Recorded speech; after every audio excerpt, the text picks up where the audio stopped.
안녕하십니까. 수도권 투데이 유석현입니다. 건강한 노후를 장담할 수 없기 때문에 노후를 대비하는 사람들에게 의료비는 굉장히 중요한 항목입니다.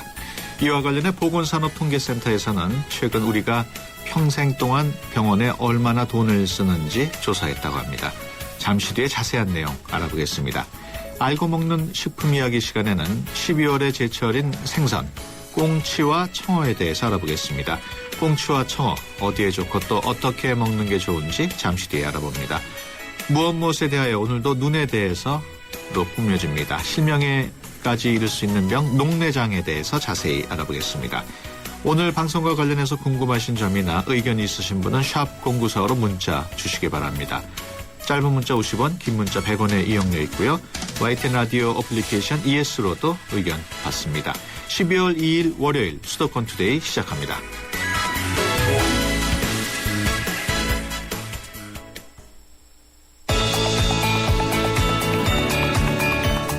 여러분은 지금 대한민국 유일의 수도권 전문 프로그램 YTN 수도권 투데이를 듣고 계십니다.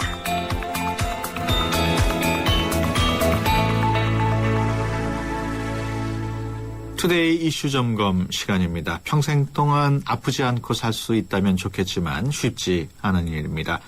우리나라 사람들은 평생 동안 어디가 아픈지 또 그 병을 고치는데 얼마나 사용하는지 한국보건산업진흥원 보건산업통계센터에서 조사했다고 합니다.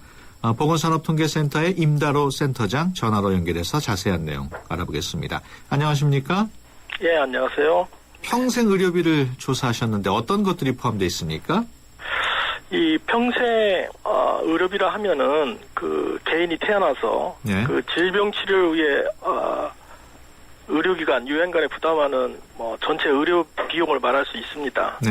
그래서 이 산출하기 위해서 이 본인 부담 그리고 보험 급여 그리고 비급여 세 개로 크게 나눠질 수 있는데 이렇게 합하여 산출하였습니다.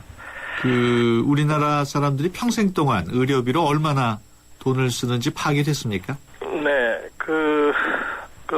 남녀 생애 의료비 분석 결과를 보면은 2011년 기준 평균 기대 수명을 가진 개인 생애 의료비는 남자는 1억 100만 원, 여자는 남자보다 2천만 원 정도 많은 1억 2,300만 원 정도 추정됩니다. 예. 여성이 2천만 원 더 쓰는 이유는 무엇인지 파악이 됐나요? 이건 기대 수명 차이에 의한 것으로 볼 수 있습니다. 예. 2011년 남녀 기대 수명이 각각 77.65세, 여자가 84.45세에서 6.8세 정도가 여자가 길습니다. 그래서 예. 결국은 여자가 의료 서비스를 요하는 그 고령 인구가 많다는 그러한 이유가 될 수 있겠습니다. 예. 여성이 오래 살다 보니까 의료비도 더 들어간 거군요. 네네, 그렇죠. 지난 2010년에도 같은 조사가 있었던 것으로 알고 있습니다. 달라진 점이 있습니까? 예, 2010년 작년과 비교하면은 그 남자의 경우 한 6%, 여자의 경우는 한 8%. 네. 이 정도 그 생애 의료비가 증가했습니다. 네. 근거적 이유를 좀 더 살펴보려면 세부적인 분석이 필요한데요. 예. 일단은 그 고령 인구 증가와 그 진료비 변화를 기본적으로 들 수 있겠습니다. 네. 예를 들어 재원 일수가 길고 치료비가 많이 필요한 질병들이 많아질 경우는 의료비는 높아질 수밖에 없습니다. 네. 이번 조사 결과에서 우리 한국 사람들이 생애 의료비 지출이 많은 질병, 어떤 병들이 있었습니까? 생애 의료비 지출이 가장 큰 질병은 남자는 암. 그래서 한 1,700만 원. 예. 여자는 고혈압성 질환 한 1,200만 원 정도인 거로 나타납니다. 예. 65세 이후 생존할 경우에 부담이 큰 질병은 남자는 암과 뇌혈관 질환이고요. 예. 여자는 고혈압성 질환과 치매인 것으로 나타났습니다. 네. 그리고 암의 경우는 남자는 폐암, 여자는 유방암인 것으로 이렇게 나타나고 있습니다. 예.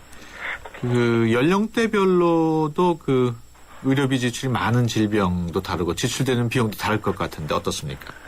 예. 네, 특히 치매는 남녀 생존자 1인당 생애 의료비가 65세 이후 진행되는데요. 예. 90세 이후에 절반 이상을 지출하는 것으로 나타납니다. 예. 그리고 뇌혈관 질환 같은 경우는 80세 이후에 남녀가 한 50% 이상이 생애 의료비로 지출이 필요합니다. 예. 그래서 치매와 뇌혈관 질환 같은 경우는 고연령에서 부담을 갖는 특성을 갖는 질환이라고 볼 수 있겠습니다. 예. 그렇군요. 그 암의 경우에 여성만 걸리는 유방암을 제외하고는 남성 의료비가 여성보다 많이 들었다는데 이유가 뭔가요? 그 일반적으로 암의 경우 여성보다 남성의 발생률도 높고 예. 그 사망률도 높습니다. 뭐 2011년 통계를 보면 10만 명당 남자 같은 경우는 179명, 여자 네. 같은 경우는 107명 이렇게 차이가 나는 것으로 볼 때 예. 이러한 것들에 기인한다고 볼 수 있겠습니다. 그렇군요. 65세 이상에서 지출하는 의료비가 평생 의료비의 약 절반가량을 차지하고 한다고 그러는데 65세 이후면은 은퇴 이후일 텐데 의료비가 노후 생활에 큰 부담으로 작용할 것 같은데 어떻습니까? 예, 맞습니다. 그 65세 이후 고령자가 생애 의료비 절반 이상을 지출하는 구조로 볼 때 그 노인 의료비가 건강보험 재정에 큰 부담을 준다고 할 수 있습니다. 예. 기본적으로 고령자가 젊은 층보다 의료 서비스를 많이 필요로 하는데요. 그 고령 인구의 증가나 그 건강이 보장되지 않는 기대 수명의 연장은 젊은 세대에게 좀 더 큰 짐으로 작용할 수 있다고 보여집니다. 네. 앞으로 더욱더 좀 오래 살 것 같은데 모든 사람들이 네, 그렇게 네. 되면 평생 의료비도 역시 비례해서 증가할 텐데 그렇게 되면은 단순히 개인적인 문제라기보다 국가 차원에서 대책이 필요하지 않겠습니까? 네, 그렇죠. 원론적일 수는 있지만은 그 국가는 그 효율적 그 의료 시스템의 작동과 재정 안정 유지를 위해 노력해야 된다고 봅니다. 예. 약제비 절감 노력이라든지 그 효능성 높은 치료제 개발 등 이런 것들이 포함될 수 있습니다. 예. 그 특히 노인에게서 그 고위험 특성을 갖는 질병에 대해서는 그 생애 의료비 집중도를 고려한 차등화된 의료 자원의 배분 그리고 국가적으로나 개인적으로 의료비 관리 및 대응이 필요할 것으로 보입니다. 네. 개인적으로도 노력이 필요합니다. 네. 그 예방적 측면에서 조기 검진 등 건강 행태를 통한 건강 유지 예. 그리고 생애 주기에 맞는 개인 의료비 재정 관리 등이 필요하다고 보아집니다. 예. 그렇군요.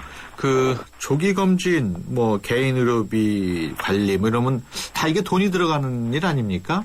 그렇죠. 개인의 입장에서도. 돈이 들어가는 일인데 예. 결국은 질병 발생 이전에 예. 이런 부분에 대해서 조치를 하는 것이 결국 예. 질병 발생 이후에 의료비를 좀 부담을 줄일 수 있는 하나의 그 중요 요소라고 생각할 수가 있겠습니다. 예. 그렇다면 우리 임다로 센터장께서는 라디오를 듣는 청취자분들께 네. 어떤 그 권유의 말씀을 해주고 싶습니까? 개인적인 측면으로 볼 수가 있는데요. 예. 우선 질병 발생 이전에 예. 그 건강 행태를 예. 좀 해야 될 것 같고요. 예. 그리고 건강 유지를 위해서 좀 노력을 해야 되지 않나. 이러한 것이 개인적으로나 국가적으로 도움이 될 수 있다고 봅니다. 네, 알겠습니다. 지금까지 한국보건산업진흥원 보건산업통계센터의 임다로 센터장이었습니다. 오늘 말씀 고맙습니다. 네, 감사합니다.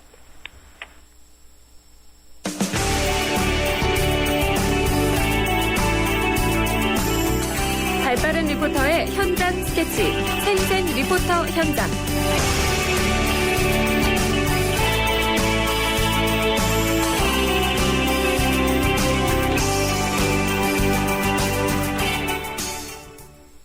네, 수도권의 다양한 소식을 리포터의 취재로 전해드리는 시간입니다. 오늘은 서희정 리포터와 함께합니다. 안녕하십니까? 안녕하세요. 네, 어디를 다녀오셨습니까? 네, 오늘은 젊고 감각 있는 분들을 만나고 왔습니다. 바로 여러 예술을 한자리에 모아놓는 공간 제3회 서울시 창작공간 페스티벌이었는데요. 지난주 시민청에서 열린 서울시 창작공간 페스티벌은 예술인들이 숨쉬는 공간이었습니다. 사실 예술하면 굉장히 어렵기도 하고 난해하기도 할 때가 있는데요. 저는 그래서 전시회 보러 갈 때도 선뜻 가기가 힘들더라고요. 네. 그림이라는 게 아는 만큼 보인다고 하다 보니까 한참 공부하다가 질려버린 적도 있고요. 그런데 이번 페스티벌에서는 거장 못지않은 평균 연령 35세의 작가들이 12개의 공간에 모여서 함께 전시하면서 그림 보러 오신 분들과 오감을 공유하고 있었습니다. 네. 그래서 저 같은 예술 어려워하시는 사람도 그렇게 즐겁게 감각을 느낄 수 있었습니다. 우선 서울시 창작공간 페스티벌의 매니저 박은희 씨 만나보시죠. 저희 이번 2013년 서울시 창작공간 페스티벌은요. 12개 그 창작 공간들이 모여서 이번에 시민청에서 페스티벌을 하게 됐습니다. 저희 서울시 창작 공간은 서울시 곳곳에 위치하고 있는 공간인데요. 여기서는 작가님들이 작업하는 작업실도 있고 시민분들이 보실 수 있는 전시나 공연들도 하는 그런 공간인데요. 이번에 많은 분들께 선보이고자 이렇게 페스티벌을 하게 됐습니다. 앞으로 매년 여러분들께 찾아뵙고 계속 인사드릴 수 있었으면 좋겠습니다. 네, 젊은 작가들이 12개 작업실에 모여 있다고요? 네, 그렇습니다. 서울시 창작공간은 서울시의 도심 재생 프로젝트 중 하나인데요. 그러니까 서울시의 낡고 버려진 공간을 재활용해서 예술가들에게 창작 공간을 지원하고 있습니다. 네. 그리고 서울시 창작공간 페스티벌은 창작 공간의 활동 성과를 한자리에 만나볼 수 있는 축제였는데요. 서울시에서 12개 공간의 작업실을 저렴히 지원하면 작가분들은 그곳에서 작업도 하시고 오픈 스튜디오도 하신다고 합니다. 오픈 스튜디오라면은 뭘 얘기하는 건가요? 네, 오픈 스튜디오는 1년에 한두 번 시민들이 작가들의 작업하시는 곳에 들러서 작품도 감상하고 작업을 어떻게 하는지도 함께 체험할 수 있는 것인데요.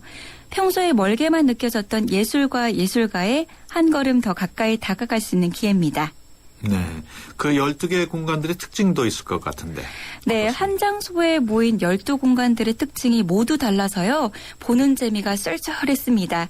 서로 다른 12개 구역마다 특징을 살릴 수 있는 전시, 공연, 문학, 그리고 체험 프로그램 같은 것이 있는데요. 평소에 서울의 12개 구역에 따로 떨어져 있던 공간이 한 장소에 모이니까요. 그 재미가 배가 되었습니다. 12개의 공간 중 기억에 남는 것을 소개해드리자면요. 공예와 미디어를 접목한 신당 창작 아케이드의 전시였는데요. 주제는 미래의 집이었습니다. 미래의 집에 참여하신 작가 한 분 만나보겠습니다. 네. 공예 여기 레지던시가 12개가 있는데 그중에 뭐 문학, 미술 중에 여긴 공예예요. 공예 쪽이고 저희는 하우스 비전이라고 해서 미래 주거, 집 그걸 상상해가지고 이제 그 테마로 22명의 작가분들이 각자 자기 나름의 어떤 상상력을 발휘해가지고 작품을 풀어낸 거죠. 저기 지금 보시면 이게 말인데 실제로는 가구예요. 선반. 저 뒤에 저 동물같이 생긴 거는 의자. 집안에 있는 가구를 오브제 삼아가지고 만든 작품들이고 예를 들어 요거 같은 경우는 이제 집 탈출. 좋은 점이 아주 많죠. 작가들이라 하면 방 안에서 내 작업만 하잖아요. 상대적으로 타인을 만나는 기회가 적은데 옆 작가가 뭘 하는지를 저희가 볼 수 있어요. 보다 보면 관심이 생기니까 서로 이제 주고받는 그 커넥션이 많아지는 거죠. 그래서 여기는 교류가 많아요. 네, 작가로서의 어떤 열정 같은 걸 느낄 수 있군요. 네, 굉장히 열정적이셨는데요. 작품의 주제와 재료 그리고 만드는 방법까지 하나하나 설명해 주셔서 지금까지도 눈 감으면 그 작품들이 떠오르곤 합니다. 네. 공간을 설명해 주신 작가의 작품도 굉장히 인상 깊었는데요. 미래에는 혼자 사는 분들 굉장히 많을 거라고 하시잖아요. 네. 그래서 고독을 감안해서 자신의 얼굴을 조각해놓고 미디어를 활용해서 실제 모습처럼 눈을 깜빡이는 영상을 넣어놓으셨습니다. 네. 그러니까 혼자 삶에도 혼자라고 느끼지 않기 위한 의도를 담고 있다고 하는데요. 사실 처음에는 진짜 살아 움직이는 것처럼 눈을 깜빡여서 놀란 마음도 없지 않았는데 네. 설명 듣고 보니까 작가분의 의도에 고개가 끄덕여졌습니다. 이처럼 서울시 창작공간 페스티벌은 작가들끼리의 교류는 물론이고 작가와 시민이 함께 숨쉬는 공간이었습니다. 한마디로 교류와 관심의 장인 거겠죠? 네. 그 시민들의 공간이라니까 좀 흥미롭네요. 네, 방문한 시민들도 작가와 작품을 동시에 만나는 것에 많은 흥미를 느끼셨는데요. 어른뿐 아니라 중고생들도 와서 즐길 수 있는 편안한 공간이었습니다. 축제에 참여한 시민들 만나보시죠. 뭐 이것저것 다른 거 이거 이모저모로 여러 가지 만들어 놨더라고요. 그래가지고 그냥 저 혼자도 자주 와요. 와가지고 이거 뭐 나한테 뭐 참여할 만한 거 뭐가 있나 하고 찾아보기도 하고 그래요. 시간이 많이 있으니까 마음이요 안정이 드는 것 같아요. 저 친구 약속이 있어서 시청에 오게 됐는데요. 이렇게 지금 왔더니 서울시에서 창작 공간 페스티벌을 열어서 많은 사람들에게 체험 활동이나 뭐 전시 공연들을 이렇게 접하게 될 수 있어서 오감 만족을 하고 가는 것 같습니다. 좋아요. 멋있고 신기해요. 저기 의자에 앉으면 저절로 레이저가 이렇게 와요. 그러면은 유리에 갇힌 것처럼 보여요. 여기 너무 신기해서 또 오고 싶어요. 네, 어린이들을 위한 공간도 있다고요? 네, 그렇습니다. 우리 아이들을 위한 창작 공간도 있었는데요. 바로 관악 어린이 창작 놀이터였습니다. 이곳은 말 그대로 함께 참여하는 문화 공간이었는데요. 다른 곳보다 어린이들의 열기가 뜨거웠습니다. 이곳에서는 방문한 어린이들에게 공예 체험을 할 수 있는 기회가 주어졌는데요. 바로 5개의 실로 목걸이와 팔찌를 만드는 것이었습니다. 규방 공예라고 하죠. 저도 한번 배워봤는데요. 선생님의 설명 들어보시죠. 5가지 실을요, 끝을 모아서 동그랗게 이렇게 하신 다음에요, 2줄, 3줄로 가르세요. 이렇게 놓고 봤을 때 3줄 쪽에 가장 바깥 실을 가운데로 보내세요. 그러면 이번에는 왼쪽이 3줄이 됐죠. 가장 바깥 실을 가운데로 보내시는 거예요. 2줄 쪽으로. 그래서 느슨하게 따실 거면은 그냥 줄을 길게 잡고 계속 이렇게 가운데로 보내시고. 네, 이곳의 특징은요. 어머니들이 배우셨다가 참 좋다라고 느끼셔서 선생님으로 활동하고 계시다고 합니다. 네. 선생님들이 한 아이 어머니들이만큼 아이에 대한 이해도가 높으셨는데요. 그 덕분인지 아이들은 매우 즐거워 보였습니다. 체험에 참여한 아이들 만나보시죠. 좋아. 조금 힘들었는데 그래도 잘한 것 같아요. 느낌이 좋아요. 그냥 제가 가질래요. 또 와서 만들고 싶어요. 이 팔찌 만들어 갔어요. 좋아요. 선물할 거예요. 바로 엄마한테. 엄마한테 선물할 거예요. 많이 하세요. 네, 이렇게 모두가 함께 할 수 있는 공간이 지난주로 마무리됐다니 아쉽군요. 네, 물론 다른 전시와 공연은 마무리됐지만 아직까지 시민들이 방문하셔서 감동받을 수 있는 공간이 남아 있습니다. 바로 장애아동 창작지원 프로젝트 A인데요. 네. 이곳은 장애아동의 예술적 가능성을 키우고자 기획한 잠실 창작 스튜디오의 공간입니다. 네. 팝 아티스트와 한국화가 5명이 장애아동을 위해 재능 기부하셨다고 하는데요. 장애아동 프로젝트에 대해 들어보시죠. 장애 아동 5명을 지난 5월에 선발을 해서 실제 활동하고 계시는 작가님과 1대1로 워크숍을 계속 지금까지 진행을 해왔어요. 그 작품을 결과물을 여기서 전시를 하고 있고, 그런 결과물을 약간 실제 어린이 음료 포장 패킷으로도 만들어서 그 디자인을 적용을 했어요. 그래서 많은 분들이 오셔서 좀 응원을 해주시면, 봐주시는 게 응원해 주시는 거니까, 네, 그러면 좋을 것 같아요. 네, 작품은 어떻던가요? 네, 작품에 참여한 아동들은 색감면 색감, 형태면 형태, 어디 하나 빠지는 것이 없었습니다. 특히 멘토 아티스트들과 5개월 동안 함께 이야기하고 그림을 그리면서 예술적 교감을 나눠서 그런지 작품 하나하나 아이들의 감성을 담아내기에 충분했습니다. 네. 그리고 이 그림은 한 후원사의 포장박스 디자인에 들어간다고 합니다. 네. 그러니까 설치 작품으로 시민들에게도 대중적으로 선보인다는 거겠죠. 아이들의 감성을 위한 예술가들의 자원 활동, 참 배울 점이 많았습니다. 네. 장애아동 프로젝트 A는 크리스마스인 12월 25일까지 연장 전시한다고 하고요. 서울시 창작공간 페스티벌은 매년 열릴 계획이라고 하니까요. 기대하셔도 좋을 것 같습니다. 네, 이런 창작공간 페스티벌에서 나온 작품을 판매하기도 합니까? 가끔 판매도 하시는데요. 네. 지금 전시하는 것들은 판매보다는 전시 위주라서요. 보시는 게 훨씬 좋을 것 같습니다. 그렇군요. 서희정 리포터 수고했습니다. 네, 고맙습니다. 네, 수도권 투데이 1부 여기서 마무리하고요. 잠시 뒤 2부에서 뵙겠습니다. DMZ를 아시나요? DMZ는 1953년 정전협정에 의해 성립된 군사적 비무장지대입니다. 정전 60년, 사람의 발길이 닿지 않은 DMZ는 바람과 철새들이 쉬어가는 곳, 수많은 생명이 자유롭게 숨쉬는 곳이 됐습니다. 세계가 주목하는 자연 생태 보고 DMZ. 이제 경기도가 DMZ에서 생명을 가꾸고 통일 대한민국의 미래를 만들어 갑니다. DMZ 60년. 이제는 생명이다. 이 캠페인은 경기도와 함께합니다. 2013 YTN 연중기획 화합과 소통 함께 가는 대한민국 시인 민용태 고려대 명예교수입니다. 전부 아침마다 7시가 되면 어김없이 산에 오릅니다. 그럼 많은 친구들이 기다리고 있으니까요.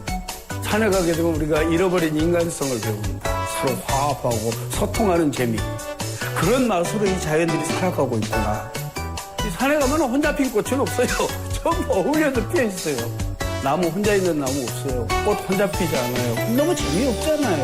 혼자 핀 꽃은 얼마나 쓸쓸해 보여요. 그죠? 그런 것 속에서 이 우주 속에 혹은 이 자연 속에 아니면 이런 아름다운 나라에 사는 그런 즐거움을 맛보시죠. 2013 YTN 연중기회 화합과 소통 함께 가는 대한민국 YTN 라디오가 함께합니다.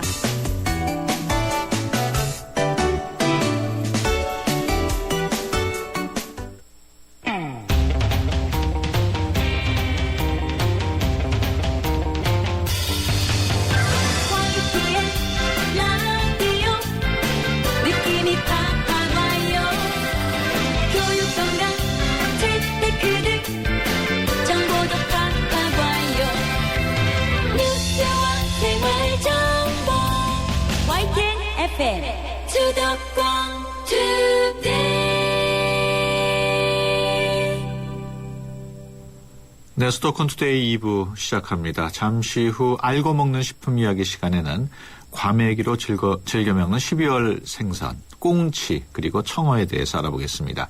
무엇에 대하여 계속해서 눈에 대해서 알아볼 텐데요. 오늘은 실명에까지 이를 수 있어서 미리미리 조심해야 하는 녹내장에 대해서 자세히 알아보겠습니다.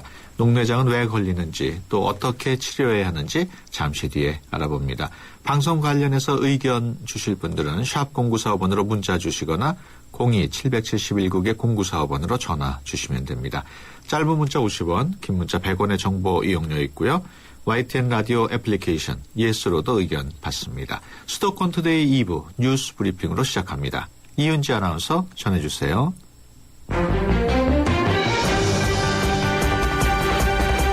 네, 수도권 뉴스 브리핑입니다. 오늘은 전국이 맑고 비교적 포근하겠지만 아침에는 안개가 짙게 끼는 곳이 많겠습니다. 기상청은 이동성 고기압의 영향권에서 전국적으로 구름만 조금 끼는 맑은 날씨를 보이겠다고 밝혔습니다. 이번 주에는 비교적 맑은 날씨가 이어지겠고 큰 추위도 없을 전망입니다. 서울 마장동 변전소 화재의 원인을 조사하고 있는 경찰은 기기 이상으로 불이 났을 가능성이 높은 것으로 보고 이르면 오늘 현장 감식을 실시하기로 했습니다. 서울 성동경찰서는 어제 화재 현장에서 한국전력 관계자와 목격자 등을 상대로 불이 났을 당시 상황 등을 자세히 조사했습니다. 앞서 지난달 30일 밤 10시 40분쯤 서울 마장동에 있는 한국전력 성동전력소의 변전소에 불이 나 일대 3만 7천 가구에 30여 분 동안 전기 공급이 중단됐습니다. 지난달 8개 시도의 월세 가격이 전달보다 0.1% 떨어져 8개월 연속 하락했습니다. 한국감정원은 임대인의 월세 선호에 따라 월세로 전환되는 물량이 늘면서 수도권의 월세 가격은 0.1% 하락했고 지방광역시는 보합세를 보였다고 밝혔습니다. 오늘 새벽 0시쯤 서울 망원동 한강공원 근처에서 23살 한 모 씨가 강물에 빠진 채 발견돼 소방대원들에 의해 10여 분 만에 무사히 구조됐습니다. 경찰은 한 씨가 술에 취해 스스로 물에 뛰어든 것으로 보고했습니다. 어제 저녁 8시 반쯤 경기도 성남시 상대원동에 있는 시내버스 회사 숙소에서 불이 났습니다. 이 불로 숙소에 자고 있던 25살 김 모 씨가 숨졌습니다. 지금까지 수도권 뉴스 브리핑이었습니다.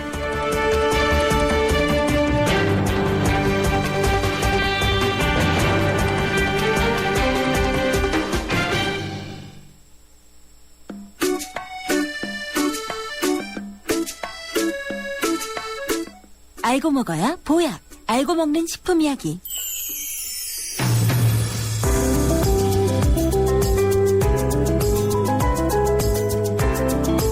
네, 평소에 무심코 먹게 되는 식품에 대해서 자세히 알아보는 시간입니다. 오늘은 12월이 제철인 생선 두 가지를 준비했습니다. 바로 꽁치와 청어인데요. 꽁치와 청어는 어디에 어떻게 도움이 되는지 박태균 중앙일보 식품의학 전문기자 전화로 연결해서 자세한 내용 알아봅니다. 안녕하십니까? 네, 안녕하십니까? 네, 꽁치라는 이름은 어디서 유래한 건가요? 예, 좀 이름이 별나죠? 이 아가미 근처에 침을 맞은 듯한 구멍이 있기 때문에 네. 빌 공자를 써서 그리고 이제 물고기를 뜻하는 치를 붙여서 꽁치가 됐는데요. 예. 이것이 된소리로 발음돼 꽁치가 됐다는 설이 유력합니다. 네. 그 서리가 내려야 꽁치가 제맛이 난다라는 옛말이 있죠? 예, 아주 참으로 정확한 표현이라고 볼 수가 있는데요. 꽁치는 기름기가 자르르 흘러야 제맛인데 가을하고 겨울 꽁치가 지방 함량이 훨씬 더 많습니다. 그래서 이제 그런 말이 나온 것 같고요. 꽁치는 가격이 싸서 흔히 서민의 생선으로 통하는데 그렇지만 영양까지 아주 싼 것은 아닙니다. 양질의 단백질이 아주 풍부한 데다 그리고 단백질의 질을 나타내는 우리 담백가라고 하는 게 거의 만점에 가깝습니다. 예. 꽁치도 등푸른 생선의 하나입니까? 예, 꽁치는 고등어, 정어리, 정갱이와 함께 등푸른 생선 사총사로 흔히 통하는데요. 아마 서양 사람들은 등푸른 생선 그러면 잘 모릅니다. 그런 표현이 없기 때문에 한국이나 일본에서 주로 쓰는 말인데 대개 이제 붉은살 생선 이렇게 얘기를 하고요. 아니면 이제 기름 생선이다, 오일리 피시 이렇게 부르고 있습니다. 그만큼 기름, 즉 지방이 풍부하기 때문에 그러는데요. 이 등푸른 생선류의 지방은 대부분 혈관 건강에 유익한 불포화 지방입니다. 특히 우리 국민에게 가장 결핍되기 쉬운 게 DHA라든가 EPA 같은 오메가3 지방인데 이것도 역시 불포화 지방의 일종입니다. 이것들이 풍부하다는 거죠. 그렇군요. 그 꽁치에는 또 어떤 영양소가 풍부한가요? 예, 꽁치에는 비타민 A, 그다음에 B12, D 같은 비타민 종류가 풍부하고요. 칼슘과 철분 같은 미네랄도 아주 풍부합니다. 그래서 이제 비타민 A가 많기 때문에 눈의 피로에 도움이 된다 이렇게 얘기할 수가 있고 철분과 비타민 B12가 많기 때문에 빈혈, 그 다음에 비타민 D와 칼슘이 많기 때문에 골다공증 환자에게도 추천할 만할 것 같고요. 특히 만약에 빈혈이 있는 여성분이라면 꽁치의 배 언저리 부위를 절대 양보해서는 안 될 것 같습니다. 예, 꽁치는 보통 구워 먹지 않습니까? 어떻습니까? 아주 갓 잡은 신선한 꽁치는 새로도 드시는데요. 대개는 이제 구워 드시죠. 소금을 넣어서 소금구이를 즐길 때는 그 레몬즙이라든가 무즙을 좀 미리 뿌리는 것이 좋습니다. 그렇게 하면 비린내도 말끔히 가시고 레몬즙에 든 비타민 C가 혹시 이제 구이할 때 검게 그을린 부위가 생길 거 아닙니까? 예, 이런 데서 이제 발암성 물질이 생기기 때문에 이런 것들을 상쇄해주는 그런 역할도 해줍니다. 특히 이제 소화력이 떨어지는 분들은 무즙을 곁들여 드시면 좋은데요. 그 무에는 아밀라제라는 소화효소가 아주 풍부하기 때문에 그렇습니다. 또 하나 고혈압 환자에게는 미역을 넣은 꽁치 조림을 권하고 싶은데 미역에는 칼륨이 아주 풍부하기 때문에 그 고혈압의 원인이라고 얘기하는 나트륨을 체외로 배출시키는 그런 역할을 해줍니다. 네, 그렇군요. 과메기도 꽁치로 만들죠? 예, 뭐 포항 구룡포가 유명한 그 동해안 가을철 명물이라고 볼 수 있는데 과메기도 요즘은 주로 꽁치로 만듭니다. 꽁치를 집으로 엮은 다음에 겨울 바닷가 덕창에 매달아서 찬바람에 꽁꽁 얼렸다 녹였다를 반복해서 이 쫀득쫀득하게 말린 것이 바로 과메기 아닙니까? 과메기 술안주로도 유명하죠? 예, 속살이 그 곶감처럼 불그스레한 과메기는 술안주로도 아주 그만이라고 볼 수가 있는데요. 그 이유는 숙취 해소에 효과적인 아스파라긴산이라고 하는 일종의 아미노산이 풍부하기 때문에 그렇습니다. 이거는 이 콩나물이라든가 아스파라거스에도 풍부한데 대개 이제 술 마신 다음에 콩나물 국 드시라 하는 얘기는 바로 이런 데서 나온 것 같습니다. 원래 과메기는 청어로 만들었다면서요? 예. 말린 청어를 관목이라고 이렇게 불렀거든요. 근데 이제 이 과메기란 말도 관목에서 관매로 다시 과메기로 이렇게 어휘가 조금 발음이 좀 변한 것으로 그렇게 추정이 됩니다. 청어의 별명은 비유어인데요.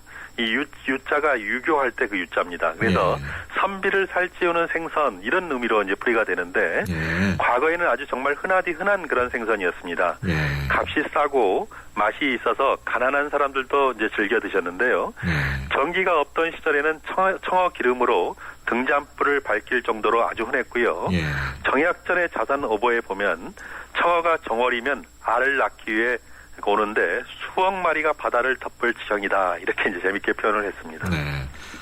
하지만 과메기를 이제 청어 대신에 꽁치로 만드는 건 그만큼 청어가 귀해졌기 때문이겠죠? 네, 그렇습니다. 지구 온난화 탓으로 그렇게 보여지긴 하는데요.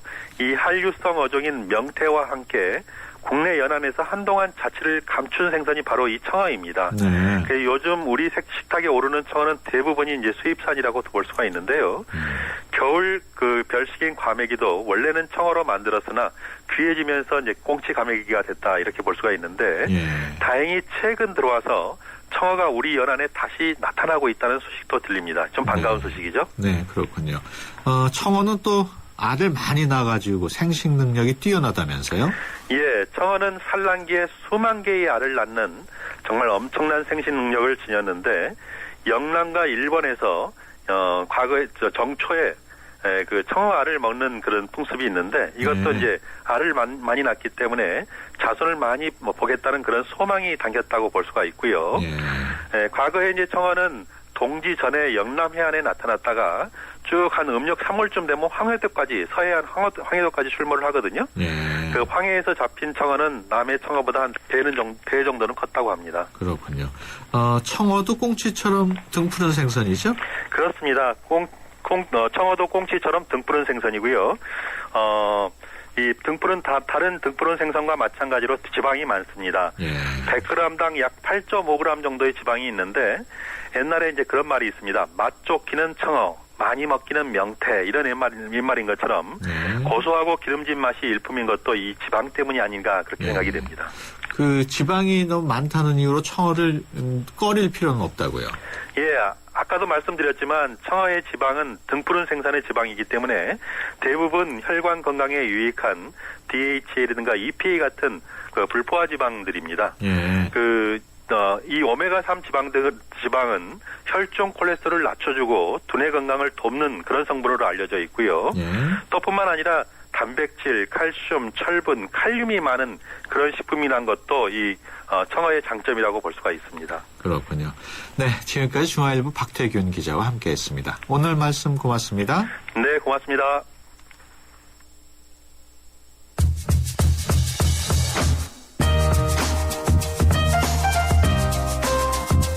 서울시는 연말을 맞아 친구와 연인, 가족과 함께 즐길 수 있는 다양한 문화예술 프로그램을 마련했습니다. 서울시 소년소녀 합창단이 함께하는 왕자와 크리스마스가 지난해에 이어서 오는 20일과 21일 세종문화회관 M시어터에서 공연됩니다.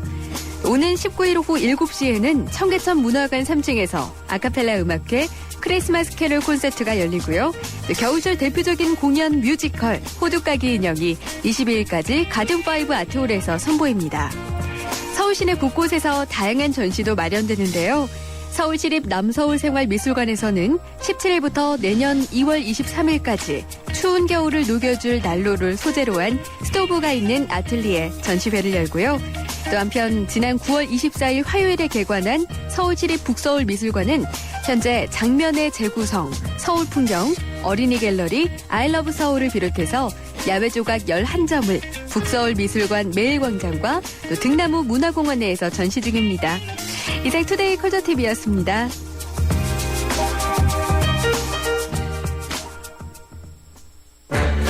하하, 이것이 궁금하세요? 무엇에 대하여에서 여러분의 궁금증을 풀어드립니다. 지금 궁금하신 게 있으시면 바로 알려주세요. 샵 0945번 50원의 유료 문자나 서울 전화 02-771-0945번으로 문의하실 수 있습니다. 지금 바로 알려드립니다.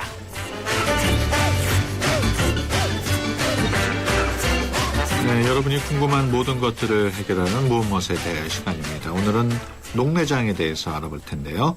녹내장이란 무엇이고 또 어떻게 치료할 수 있는지 제1환과 임동권 원장과 함께 이야기 나눠보겠습니다. 안녕하십니까? 예, 안녕하십니까? 네, 녹내장 흔히 백내장하고 비교가 될 텐데 차이점이 무엇인지요? 아, 예. 백내장과 녹내장 그 말이 좀 비슷해서 그 비슷한 질병으로 이제 그 생각하시는 경우가 많은데요. 백내장과 녹내장은 전혀 다른 질환입니다. 이제 눈의 구조를 그 크게 세 부분으로 나눈다 그러면 카메라에 비유를 할 때 그 렌즈 필터에 해당되는 부분이 각막이고요. 그다음에 수정체, 눈의 수정체에 해당되는 부분이 카메라의 렌즈 부분입니다. 그리고 그 뒤에 필름에 해당되는 부분이 망막이라는 부분인데요. 수정체 문제가 생기는 것이 백내장이고요. 그다음에 녹내장은 뒤에 필름에 이상이 생기는, 그래서 시야라든지 그러면은 실명을 하게 되는 그런 질환 중에 하나입니다. 예. 백내장은 흔히 뭐 수술로 간단히 치료를 할 수 있고요. 또 녹내장 같은 경우에는 그 안압이 높거나 그럴 경우 이제 의심이 돼가지고 정밀 검사를 하게 되는데, 녹내장 어떤 병인지 좀 자세히 설명을 해주시죠. 녹내장은 보통 일반적으로 안압이 높아서 신경이 손상을 받는 경우를 녹내장이라고 합니다. 신경이 손상을 받게 되면은 주변 부부 신경부터 손상이 되기 때문에 시야가 좁아지게 되고 궁극적으로는 바늘구멍만큼 보이다가 이제 실명하게 되는 질병입니다. 그런데 정확한 그 녹내장의 정의는 안압이 단지 높은 것이 아니라 안압에 의해서 저안압, 그러니까 낮은 안압에서도 신경이 손상을 받는 경우를 녹내장이라 그럽니다. 예를 들자면 우리가 그 똑같은 압력이 들어가 있는 그 비치볼, 그러니까 그 말랑말랑한 볼과 농구공, 이런 그 딱딱한 농구공을 볼 때 어떤 그 안에 들어있는 안압은 똑같더라도 우리가 그 안압의 상태에 따라서 그 경도가 달라지게 됩니다. 그래서 말랑말랑한 그 비치볼에 들어있는 안압이 적게 들어있으면은 말랑말랑한데 안압이 죄송합니다. 다른 비유에서 제가 말씀을 드리고요. 일단은 그 낮은 안압에서도 신경이 손상될 수 있는 것을 녹내장이라고 합니다. 알겠습니다. 다른 비유에서 하도록 하겠습니다. 그 녹내장은 한번 걸리면은 실명 상태가 될 정도로 심각한 병입니까? 어떻습니까? 초기에 발견하게 되면 실명 상태까지 가지 않고 예방을 할 수가 있습니다. 과거에 이제 녹내장이라고 일컬었던 것은 녹내장이 심해지게 될 경우 안압이 상승되고 각막에 그 색깔이 변화가 돼서 녹내장이라는 이름으로 유래되었습니다.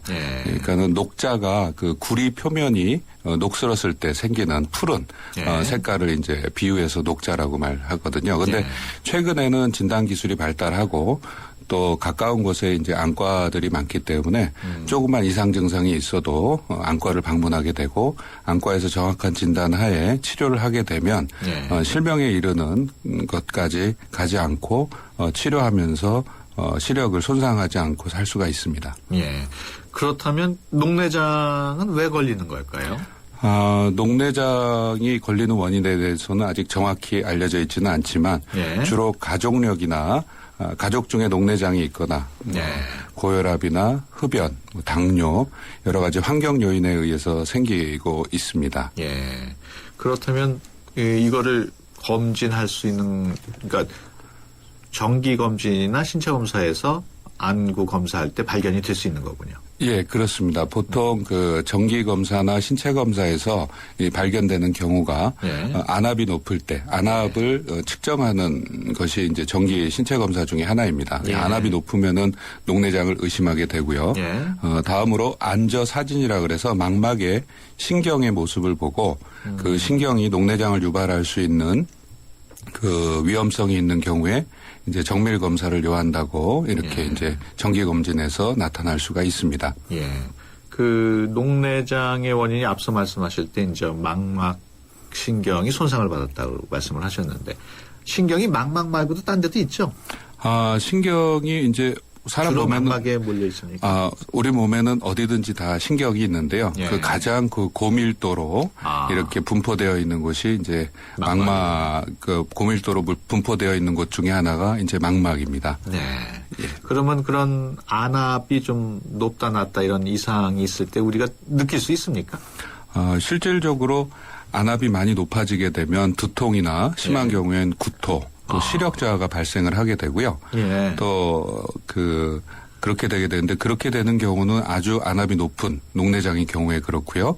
안압이 낮은 경우에도 녹내장이 생길 수 있는, 제가 아까 비유를 들다가 잠깐 이제 말을 그렇게 했는데요. 그 비치볼과 농구공의 차이에서 어떤 안압이 정상적인 것과 정상적이지 않은 상태에서 이제 다 공이 녹내장이 유발할 수 있는 겁니다. 예, 이런 안압 이상으로 인한 안구 통증은 이게 뭐 간헐적으로 나오나요? 아니면 지속적으로 계속되나요? 간헐적으로 나타나는 경우에는 그 폐쇄각 녹내장이라고 해서 갑작스럽게 발생하는 녹내장의 경우에 그러합니다. 어두운 밤에 그 낮은 그 밝지 않은 조명 하에서 책을 읽을 때, 이 방수의 흐름을 차단을 하게 됩니다. 그래서 갑작스럽게 안압이 높아지면서, 그 두통이 오게 되는 경우가 급성 폐쇄각 녹내장이라고 하고요. 일반적인 상황에서는, 그렇게 갑작스럽게 높아지지 않고 꾸준히 지속적인 두통이나, 그다음 어지러움증 뭐 이런 증상들이 나타날 수가 있습니다. 그렇군요. 네, 오늘은 녹내장에 대해서 얘기 나누고 있습니다. 녹내장과 관련해서 궁금하신 점 있으신 분들은 샵 0945로 문자 주시기 바랍니다. 짧은 문자 50원, 긴 문자 100원의 이용료 있고요. YTN 라디오 애플리케이션 예스로도 의견 보내실 수 있습니다. 최근에 그 드라마 같은 데 보면은 갑자기 그 실명한 등장인물들이 나오는 게 있는데 그것도 녹내장하고 관련이 있는 건가요? 어떻습니까? 드라마이기에 이제 극적인 효과를 나타내기 위해서 이제 실명이라는 알지 못하다가 갑자기 알게 되는 그런 그 불의의 사고를 표현하다 보니까 그렇게 이제 나타나는데요. 실제로 우리가 두 눈을 뜨고 있고 일상생활에서는 눈의 시야가 좁아지는 것을 잘 알아차리지 못하는 경우가 많습니다. 그래서 어느 날 갑자기 검사하게 됐을 때 아까 안압이 높은 상태에서 시야가 손상을 받는 것이 아니라 정상 안압인 상태에서 시야가 손상을 받을 때 어느 날 갑자기 시력이 나빠지고 시야가 좁아지는 것을 알게 되는 경우가 있습니다. 하지만 드라마에서처럼 그렇게 갑작스럽게 절명을 하거나 이런 경우는 없습니다. 그래서 그거는 드라마라고 이렇게 이해를 하시면 될 것 같습니다. 네. 그 녹내장이 심해지기 전에 알 수 있는 방법, 또 미리 막을 수 있는 방법, 이런 방법이 있습니까? 정기 검진을 통해서 알 수 있는 방법이 가장 효과적인 방법이고요. 아까 말씀드린 대로 두통이라든지 뭐 시력 저하라든지 이런 증상들은 아주 간헐적으로 나타나는 급성기 녹내장에서만 나타나기 때문에 우리가 대부분의 만성적인 녹내장에 의해서 신경을 손상받는 부분에 있어서는 정기적으로 50세가 넘어가게 되면 1년이나 2년에 한 번 정도 안과 검진을 받아보는 것이 좋습니다. 우리나라의 통계지만 50세 이상에서 100명 중에 4명 정도는 녹내장의 그 유병 위험률이 있다라는 통계가 나와 있습니다. 그렇다면은 50세 전에, 그러니까 뭐 30대나 40대에는 녹내장이 잘 발생하지 않습니까? 젊은 나이에도 잘 발생하기는 합니다. 태어나면서부터 있는 선천성 녹내장도 있고, 그다음에 젊은 나이에는 주로 고도근심 분들이 녹내장인 경우가 많습니다. 우리가 풍선을 불게 되면 풍선이 커지면 커질수록 풍선의 두께가 얇아지듯이 고도근시라는 것은 이 안구가 커지게 되는 건데요. 그 커지게 될 때 망막이 얇아지면서 신경이 손상을 받을 수 있는 위험성이 높아지는 것이라고 이해하면 되겠습니다. 그렇군요. 녹내장을 알 수 있는 검사는 어떤 것들이 있습니까? 시야 검사라는 것이 있습니다. 시야라는 것은 말 그대로 우리가 어느 정도의 범위를 보느냐라는 것을 반짝이는 불빛을 저희가 인지를 해서 하는 검사이고요. 두 번째 이제 그 신경의 두께라든지 안 그러면은 신경의 이제 모습 이런 것들을 보면 알 수가 있고요. 그 시신경의 모양에서 녹내장을 유발할 수 있는 위험성이 있는 것을 감지해낼 수 있습니다. 네. 시간이 얼마 남지 않았습니다만 치료는 어떻게 해야 하는지 간단하게 설명을 좀 해주시죠. 치료는 그 녹내장이 시야 손상의 정도에 따라 달라지는데요. 안압의 그 높고 낮음에 따라서도 달라지고요. 1차적으로는 약물을 선택해서 넣는 안약으로 조절이 가능하고요. 안약으로 조절이 안 될 때는 간단한 레이저 수술이나 레이저 수술을 통해서 그 시력이 회복되지 않을 때는 통증이나 이런 걸 완화를 위해서 수술적인 치료도 하게 됩니다. 요즘 그 녹내장 수술은 대부분 레이저인가요? 그렇지는 않습니다. 레이저 수술은 약물 치료의 보조적인 치료이고요. 레이저 치료가 안 될 때 수술적 치료를 하는 경우가 있습니다. 네, 지금까지 제1안과 임동건 원장과 함께했습니다. 오늘 말씀 고맙습니다. 예, 감사합니다.